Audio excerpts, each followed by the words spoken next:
Bonjour à toutes et bonjour à tous, je m'appelle Clément Castel, je suis actuellement en fin d'année de mon MBA MCI et aujourd'hui je vais vous présenter mon sujet de thèse, les raisons pour lesquelles j'ai choisi cette thèse et également un petit aperçu slash teasing de ce que vous pourrez trouver dedans si vous avez envie de le lire un jour ou un autre.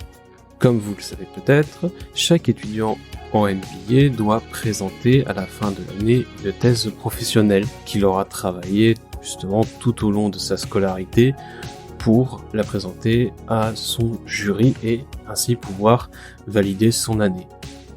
Pour ma part, je vais vous présenter donc ma thèse professionnelle que j'ai fait dans l'optique de me rapprocher donc de mon champ de prédilection, le marketing digital. Mais je voulais également qu'il ait un aspect, on va dire, moderne, donc tourné vers les nouvelles technologies. Donc, sans surprise, je me suis tourné vers l'IA.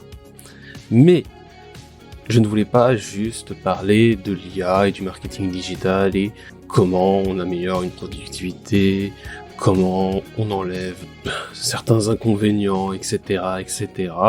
Pour moi, cette partie-là est redondante et déjà vue dans plusieurs articles et même surtout certains autres mémoires ont déjà dû l'appliquer ou alors le travailler. Moi, je voulais me tourner sur l'IA, mais d'un point de vue, est-ce qu'il aide vraiment les professionnels du marketing digital dans leurs tâches? C'est-à-dire, est-ce que l'IA réduit les parties barbantes consommatrices de temps pour que les spécialistes du marketing digital puissent se concentrer sur d'autres tâches plus intéressantes comme la prise de décision ou la stratégie. Donc sans plus attendre, le titre de mon mémoire qui est l'IA dans le marketing digital, quels sont les impacts de l'intégration de l'intelligence artificielle dans les pratiques du marketing digital sur l'optimisation et de la gestion du temps des professionnels en réduisant la charge cognitive liée aux tâches opérationnelles et en favorisant l'allocation des ressources cognitives vers des activités stratégiques et créatives. Donc, pourquoi ce sujet-là? Il faut savoir qu'avant de commencer mon master, j'avais entendu un petit peu parler de l'IA, j'avais essayé donc un peu de chat GPT, j'avais aussi essayé Midjourney vraiment au début quand les articles sont commencés à apparaître sur la nouvelle création d'images grâce à des robots ou à l'intelligence artificielle, qui à l'époque, même encore aujourd'hui d'ailleurs, était uniquement disponible sur serveur Discord, avec donc plus ou moins de facilité à avoir des rendus comme on le souhaiterait, mais qui, pour l'instant même, était déjà impressionnant. J'avais fait de super affiches de Blade Runner, et étant un très grand fan de cette franchise, je m'étais beaucoup amusé, mais pour moi, ça restait assez vague ce que ça représentait, vraiment à part un jouet très sympa, et peut-être un jouet un peu cher pour certaines sociétés. Mais en intégrant le MBA-MCI, je me suis rendu compte d'une chose grâce à un grand monsieur du MBA-MCI, Alexandre Spotnicki, qui était donc l'ancien directeur de la formation et qui a décidé de se concentrer plus sur ses projets entrepreneuriales ou de business angel avec forcément de l'intelligence artificielle, car c'est lui qui nous présentait le cours sur l'IA et c'est les possibilités de l'IA dans le contenu marketing digital ou marketing d'ailleurs. À ce moment-là, il est vrai que j'étais assez bluffé, même si j'ai compris qu'il y avait certaines limitations qu'on verra un petit peu plus tard, j'ai compris que ça peut être un très grand outil pour tous les professionnels, même si vous pourrez trouver déjà des articles disant «Ah bah oui, ça c'est vachement bien, c'est très intéressant, ah, j'ai pu améliorer ma productivité», je trouvais qu'on devait plus parler d'autre chose et c'est ce qui m'a donné envie de faire mon sujet de thèse, c'est-à-dire de prendre pas l'avis d'une société ou d'un manager qui dirait «Ah bah mon équipe a gagné plus de temps». Non, je voulais me concentrer sur autre chose. Je voulais me concentrer sur le fait que est-ce que l'IA pourrait permettre à des spécialistes du marketing, qu'ils soient jeunes, donc sortant d'école ou qui étant déjà présents depuis maximum 5 ans dans le marketing digital, est-ce que ça leur permettrait de gagner du temps sur leurs tâches? Il faut savoir, pour ceux qui ne sachent pas, le marketing digital est un champ très très très vaste du marketing. On peut avoir des spécialistes dans beaucoup de domaines. On peut avoir, par exemple, dans les équipes marketing digital, des spécialistes SEO, des spécialistes SIA, des spécialistes trafic, des spécialistes du contenu, des spécialistes des réseaux sociaux, des spécialistes justement de la pub sur ces réseaux sociaux. Également, tout ce qui va être sur l'UX, l'UI, la chefferie de projet web, c'est-à-dire en charge du site web, de son bon fonctionnement et également de son développement. C'est un champ, le marketing digital, extrêmement vaste et qui recrute beaucoup et qui recrute des spécialistes. Mais un point important, c'est que quand on sort d'école avec son diplôme spécialiste marketing digital ou spécialiste UX, spécialiste SEO, eh bien on a les armes de base, mais on n'a absolument pas toute carte professionnelle pour pouvoir passer directement à un poste supérieur. C'est vrai que c'est une chose que l'expérience va nous apprendre. Mais un point très important que je vous parlerai après dans mon mémoire, c'est que le champ du marketing digital a immensément développé en l'espace d'à peine 30 ans. Le marketing digital que l'on pouvait trouver dans les années 90 n'a plus rien à voir avec celui que nous avons aujourd'hui en 2024. Et il continue encore à évoluer. Il y a 2-3 ans, nous, on ne parlait absolument pas d'IA, à moins dans des revues professionnelles spécialisées en data scientisme ou spécialisées en robotique. Aujourd'hui, l'IA est arrivée à une vitesse spectaculaire et est accessible à le commun des mortels. Et donc, le monde a totalement évolué. Mais ça, le marketing digital le voit déjà évoluer depuis des années. Mais alors, comment ça se fait que le marketing poste souvent ou qui est un peu boudé parce que les autres collègues des autres branches d'une entreprise ne comprennent pas totalement ce que l'on fait? Eh bien, parce que le champ est très vaste, mais également, il évolue très vite. Donc, pour un nouvel arrivant sur le marché du travail, avec son diplôme, il va savoir certaines choses, mais également, il va manquer d'informations parce sa formation qu'il a faite ne l'a pas formé sur certains outils, ou lui n'a pas eu le temps de se former. Et ça, c'est un point très important. Un spécialiste du marketing digital, peu importe le poste, doit continuer à se former quand il rentre chez soi ou négocier avec son entreprise pour qu'on lui paye justement des formations sur un certain domaine qu'il veut maîtriser et s'il veut un jour diriger son équipe. Et je voulais voir, est-ce que l'IA, donc avec la rapidité, la possibilité d'automatisation et la génération de contenu, pouvait aider jeunes spécialistes du marketing digital à se dégager plus de temps. Ce que je veux dire par là, c'est que ceux qui ont déjà travaillé dans le marketing digital, vous savez très bien que on a souvent des petites tâches répétitives à faire, du contenu à créer, qui est très chronophage, des Excel de report à créer, des images pour ceux qui maîtrisent Photoshop ou InDesign à créer. Et cela prend beaucoup de temps. C'est une tâche obligatoire et c'est un très bon apprentissage de savoir le faire et d'évoluer et de s'améliorer. Mais ce sont des tâches très chronophages. Et donc, on est sur de l'opérationnel. Mais résultat, les spécialistes du digital n'ont très peu de temps dans leur journée de travail pour, par exemple, prendre la température du marché, lire des documents ou des news sur les évolutions justement de notre champ. Donc, et de réfléchir en termes de stratégie.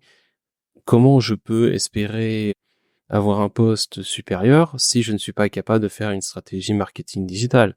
C'est un point de base qu'on demande à un directeur de pôle digital ou même à un manager. Comment je peux faire? Et c'est pour ça que je me suis orienté vers ce sujet, c'est que je voulais voir, est-ce que l'IA permettait de se dégager du temps en économisant sur les tâches opérationnelles pour pouvoir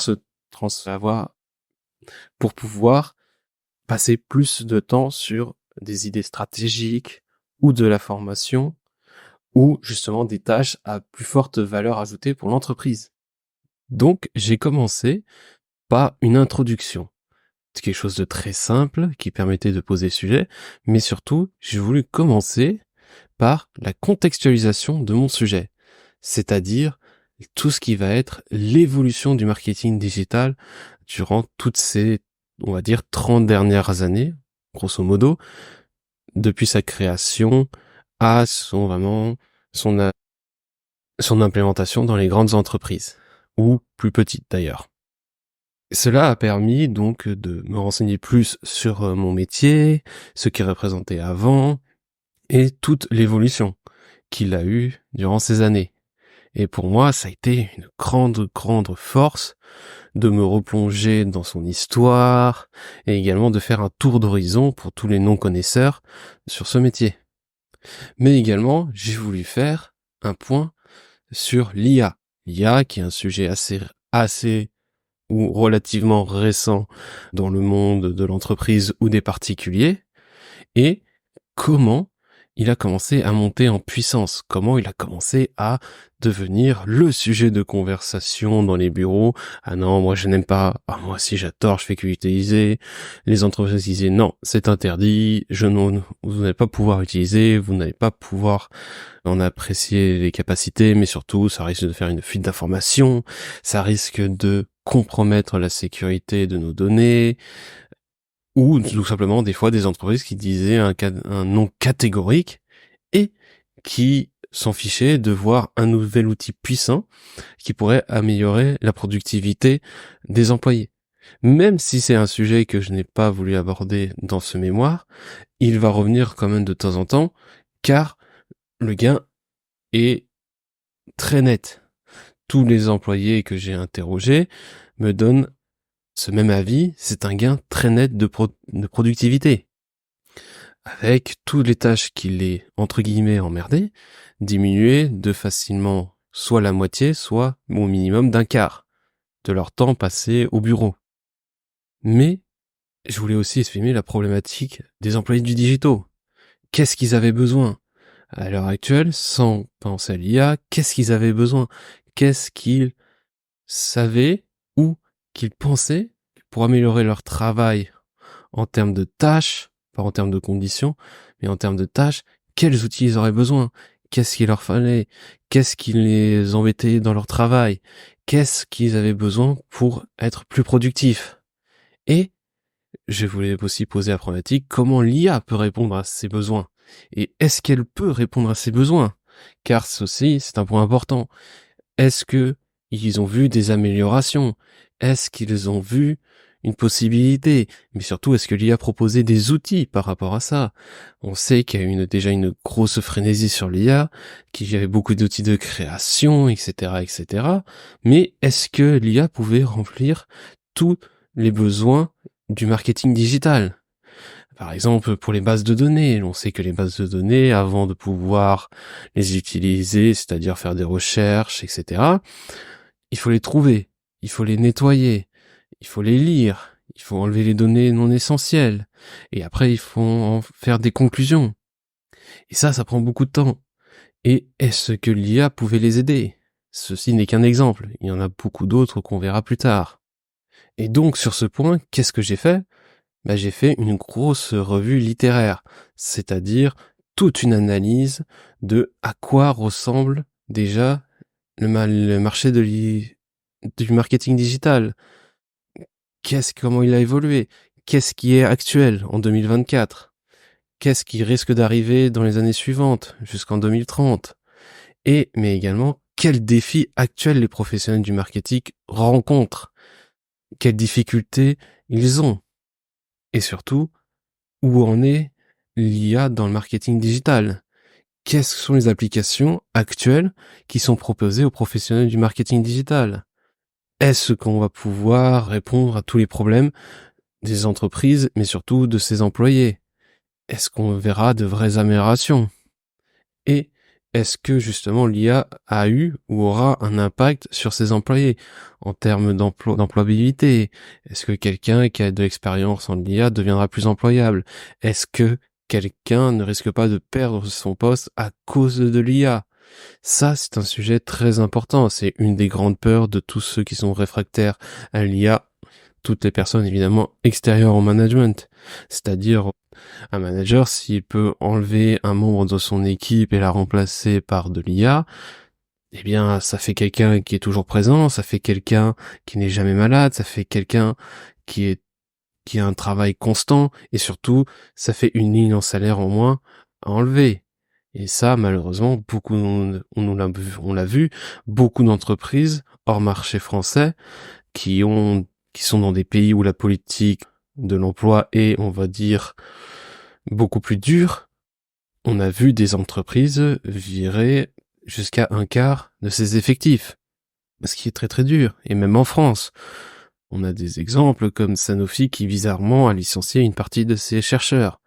C'est un cas très compliqué pour l'avenir. Et ça répond toujours à la question, est-ce que la technologie est créatrice ou destructrice d'emplois?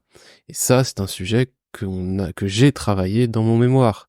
Est-ce que l'IA a aussi impacté de façon négative les employés? Et est-ce qu'elle va impacter négativement les employés dans le futur? Pour ce qui est donc de mes méthodos, surtout, donc, vous l'avez vu, j'avais fait toute une revue littéraire qui était très importante pour moi pour donner l'image que pour ce qui est de la méthode donc de recherche, j'ai décidé de me consacrer exclusivement sur les interviews.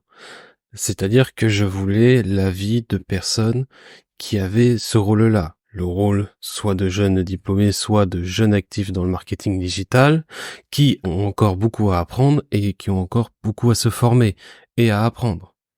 Et c'était très important pour moi d'avoir leur point de vue, surtout souvent eux sont moins réfractaires à l'IA et l'embrassent plus facilement et donc peuvent me dire plus simplement en quoi c'est très important pour eux ou si ce ne l'est pas, justement. Donc, pour cette étude de cas, j'ai pris en compte des gens, donc, qui sont soit dans le département marketing digital ou légèrement à côté. Plus ou moins, c'est-à-dire des rédacteurs SEO, des chargés de marketing digital qui est basiquement celui à qui on demande d'un peu de tout faire dans le marketing digital, d'être un peu spécialisé dans tout, un couteau suisse. Et également ceux qui étaient en charge de l'UI et UX design. Comme ça, j'avais 3 grands pôles importants du marketing digital. Donc, comment j'ai mis en place les interviews? J'ai axé sur 3 points importants. Donc, l'entretien que je voulais oral. Je ne voulais pas qu'ils répondent à un questionnaire. On connaît tous un petit peu les questionnaires. Soit c'est la question à choix de multiples et donc c'est très limité en termes de ressenti, en termes d'informations qui pourront être plus facilement dites à l'oral qu'à l'écrit, ou par exemple les questionnaires qui sont plus on a une question et on doit écrire une réponse. Je ne sais pas vous, mais pareil, moi ce genre de questionnaires je les abandonne souvent ou je n'y prête même pas attention car je n'ai pas vraiment envie d'écrire, c'est long, j'aurais préféré le dire à l'oral. Et en plus, ma plume n'est pas excellente. C'est pourquoi j'ai axé ça sur un entretien oral avec moi où je posais un certain nombre de questions. Et les gens ont tous répondu positivement à ces questions, ou du moins ils ont tous répondu à toutes ces questions. Cas que je n'aurais pas eu si j'avais fait ça, poser ces questions à l'écrit et que j'aurais demandé une réponse. Il faut savoir que je voulais donc forcément éviter les réponses vite fait réfléchi car posé au moment. C'est pour ça que en plus le questionnaire avait été donné à l'avance aux intervenants pour leur faire comprendre, ok, ce sont des questions soit techniques, soit qui demandent un peu de réflexion pour voir, attends, est-ce que j'ai fait ça, comment je l'ai fait et comment je vais répondre, parce que je voulais donc justement des questions et des réponses complètes. Je leur ai posé beaucoup de questions. Par exemple, sur d'abord qui me présente le contexte de là où ils sont, le contexte de leur entreprise, le contexte de leur poste, pour les cerner et comprendre mieux ce qu'ils font dans une entreprise, ou du moins dans leur entreprise. Mais également tout ce qui va être donc les impacts sur le temps gagné grâce à l'IA. Quelles solutions d'IA ils utilisent? Est-ce qu'ils ont vu une modification du temps Est-ce qu'ils ont vu une modification de la gestion de leur temps grâce à l'IA? S'ils avaient des exemples concrets de tâches qui sont devenues plus rapides et efficaces grâce à l'IA, est-ce qu'ils ont gagné ou est-ce qu'ils ont une estimation du temps qu'ils ont gagné en termes d'heures par jour et par semaine? Mais le point le plus important, c'est est-ce que des tâches opérationnelles sont devenues moins chronophages et mentalement exigeantes? Est-ce qu'ils ont remarqué une diminution de leur fatigue cognitive liée à ces tâches? Et si oui, comment? Combien de temps ou quel est leur ressenti sur la fatigue qu'ils n'ont plus? Après, il y avait également toute la partie automation et simplification. Est-ce qu'ils ont pu automatiser des tâches grâce à l'IA? Est-ce que l'IA leur a permis des prises de décision dans la gestion de campagnes marketing? Donc, leur ont diminué certaines charges en se disant je ne suis pas sûr si c'est une bonne stratégie, je vais interroger l'IA et si la réponse était convaincante. Après, j'ai fait un focus sur la stratégie et le créatif. Est-ce que l'apport de l'IA leur a permis de gagner du temps ou de passer plus de temps sur les activités stratégiques et créatives? Et s'ils avaient des exemples à me donner? Et également, est-ce que l'IA leur a permis de trouver des nouvelles opportunités stratégiques ou leur a permis de développer des campagnes créatives? Ensuite, toute la partie innovation. Est-ce que justement l'IA a trouvé des bonnes nouvelles stratégies marketing? Et est-ce que sans l'IA, ces stratégies auraient été-elles possibles? Est-ce qu'ils auraient pensé à aller sur ce chemin-là? Ensuite, j'ai fait un focus perception et perspective future. Quelle est leur perception globale de l'intégration de l'IA dans leur pratique du marketing digital? Est-ce qu'ils étaient satisfaits des résultats obtenus jusqu'à présent? Et si oui, pourquoi? Mais je ne suis pas limité seulement à des questions qui pouvaient avoir des réponses positives. Je leur ai demandé quels étaient les défis et limitations justement de l'IA qu'ils ont aujourd'hui, qu'ils utilisent aujourd'hui. Avaient-ils justement trouvé des solutions pour surmonter ces défis?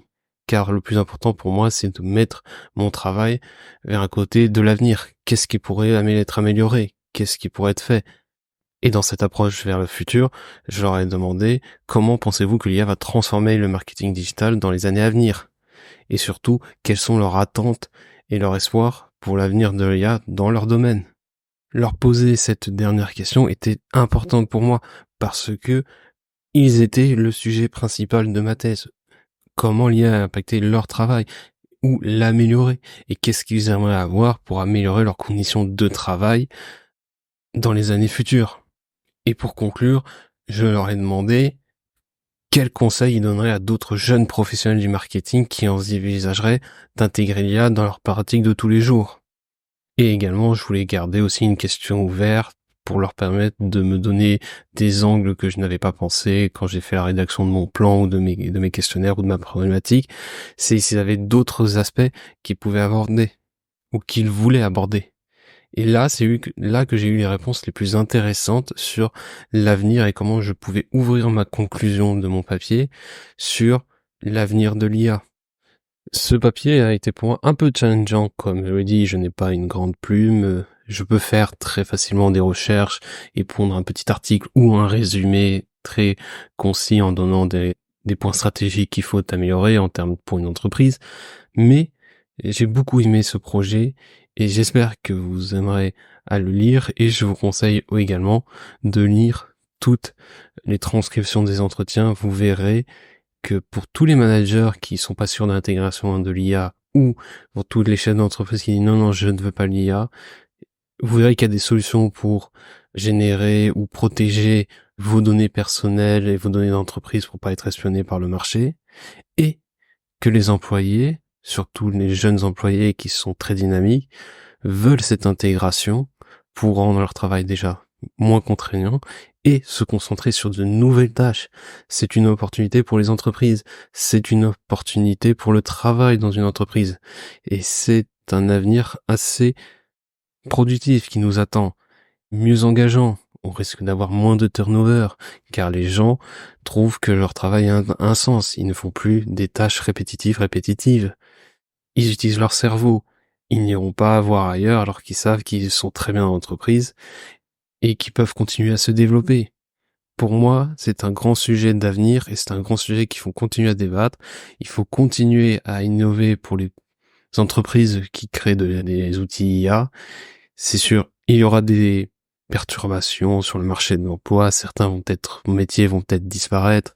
Certains postes vont peut-être devenir inutiles.